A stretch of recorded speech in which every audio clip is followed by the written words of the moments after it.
নমস্কার বন্ধুরা, আমার চ্যানেলে তোমাদের সকলকে স্বাগত জানাই। আজ আমি শেয়ার করব মোচার চপের ডালনা।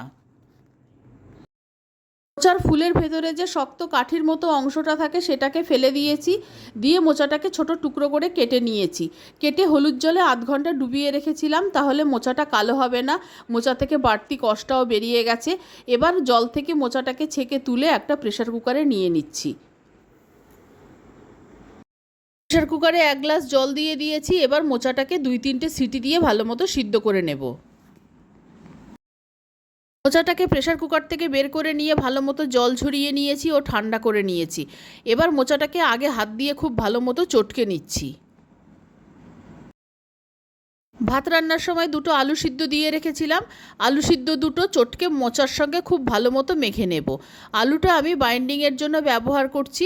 আলুটা দিয়ে মোচাটাকে খুব ভালো মতো চটকে মেখে নিচ্ছি। কিছু গুঁড়ো মশলা নিয়েছি, আন্দাজ মতো নুন নিয়েছি, 1/2 চামচ ঝাল লাল লঙ্কার গুঁড়ো নিয়েছি, 1/2 চামচ হলুদ গুঁড়ো নিয়েছি, 1 চামচ ধনে গুঁড়ো, 1 চামচ জিরে গুঁড়ো, 1 চামচ জোয়ান আর 1 চামচ চাট মশলা নিয়েছি। এই সব মশলাগুলো মোচা আর আলু মাখার মধ্যে আমি দিয়ে দিলাম। 4 চামচ কর্নফ্লাওয়ার দিয়ে দিলাম। তোমরা এখানে কর্নফ্লাওয়ারের বদলে ময়দা বা বেসনও ব্যবহার করতে পারো। সব উপকরণ দিয়ে মোচাটাকে খুব ভালো মতো মেখে নিতে হবে। এই মাখাটা যাতে নরম না হয় সেদিকে খেয়াল রাখতে হবে, তাহলে চপটা তৈরি করতে অসুবিধা হবে। আর তার জন্য মোচাটাকে জল ঝরিয়ে ভালো মতো ব্যবহার করতে হবে। হাতটা ভালো মতো ধুয়ে পরিষ্কার করে নিয়েছি, নিয়ে 2 হাতে অল্প তেল মেখে নিয়েছি। অল্প অল্প করে মোচা মাখা হাতে নিয়ে নেব, নিয়ে 2 হাতের সাহায্যে আমি চপ তৈরি করে নেব। তোমরা তোমাদের পছন্দ মতো শেপে তৈরি করতে পারো।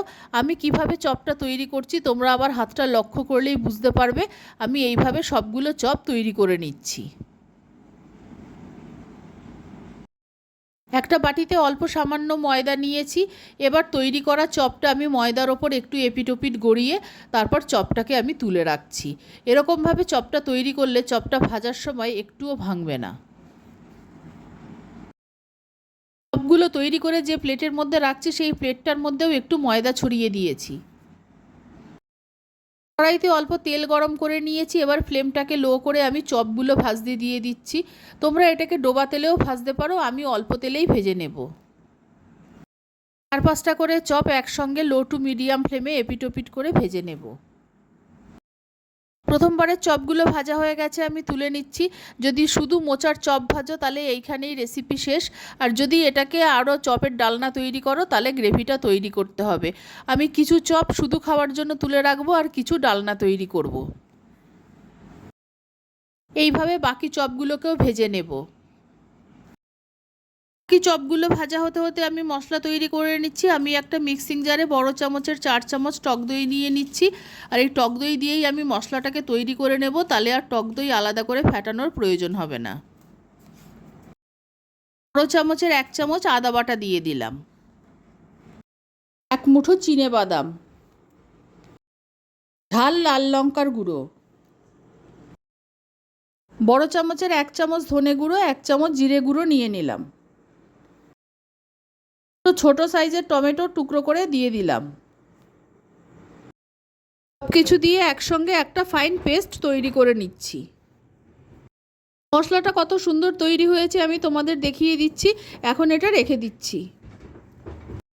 চপ ভাজার কড়াইতে আরেকটু সর্ষের তেল দিয়ে দিয়েছি, দিয়ে অল্প জিরে আর একটা তেজপাতা ফোড়ন দিয়ে দিলাম। জিরে আর তেজপাতাটা একটু ভেজে নেওয়ার পর 1 চামচ হিং ফোড়ন দিলাম। ফোড়নের সুন্দর গন্ধ বের হতেই মিক্সিং জারে করে রাখা মশলাটা আমি দিয়ে দিলাম। 1/2 চামচ হলুদ গুঁড়ো দিয়ে দিলাম। গ্যাসের ফ্লেমটাকে মিডিয়ামে রেখে মশলাটাকে অনবরত নাড়তে থাকতে হবে। যতক্ষণ না পর্যন্ত মশলার ওপর তেল ভেসে উঠছে ততক্ষণ পর্যন্ত মশলাটাকে এইভাবে কষাতে হবে। মশলা যখন ভালো মতো কষানো হয়ে যায় তখন এরকমভাবে কড়াই থেকে ছেড়ে আসে। মশলাটা কষানো হয়ে গেছে, তাই কড়াই থেকে এইভাবে ছেড়ে আসছে। মিক্সিং জারে অনেকটা মশলা লেগেছিল, সেই মশলাটা আমি জল দিয়ে ধুয়ে দিয়ে দিলাম।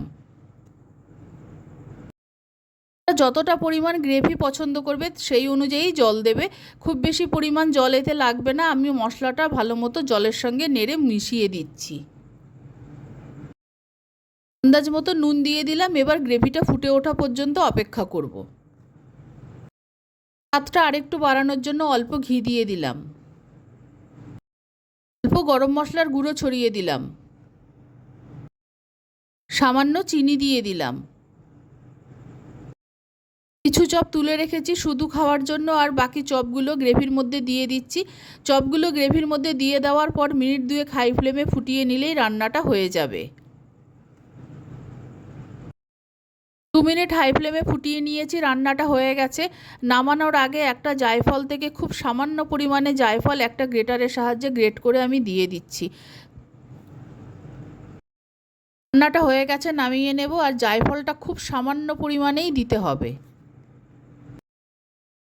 মোচার চপের ডালনা তৈরি হয়ে গেছে। এটা সম্পূর্ণ নিরামিষ রেসিপি। ভাত, রুটি, লুচি, পরোটা সব কিছুর সঙ্গেই খুব সুন্দর খেতে লাগবে।